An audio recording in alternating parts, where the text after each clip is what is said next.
this sermon is let's become passionate followers of Jesus.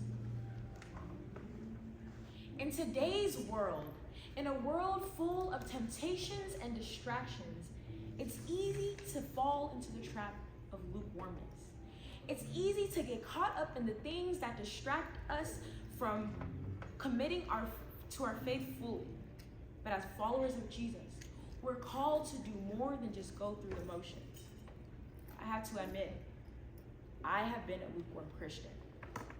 For many of us, I grew up in the church and was involved in almost every activity, from JBQ, and then whenever I got to youth, missions, trips, fine arts, spring retreat, you name it, I was a part of it.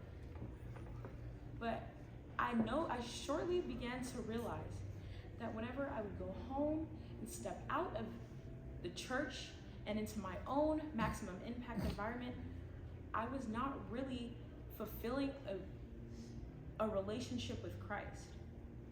I was living kind of 1 foot in and 1 foot out.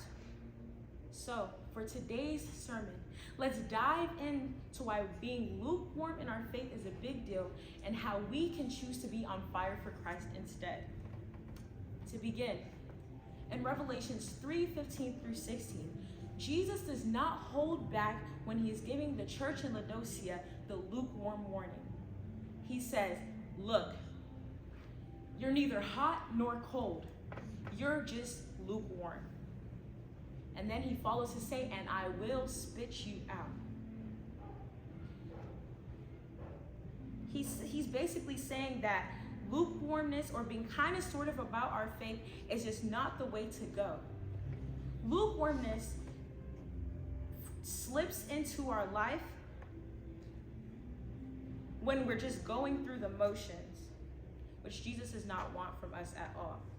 In James 1:22, James tells us straight up, don't just listen to the word, do what it says. He's saying lukewarmness sneaks in when we think it's just enough to know about God and to believe in him, but not to do anything outside of that. A couple of weeks ago, I attended the Junior Olympic Track and Field Championship. I've been training for 3 months, which means I was eating right, I was training in the gym, I made sure to go to sprint practice, all for one race.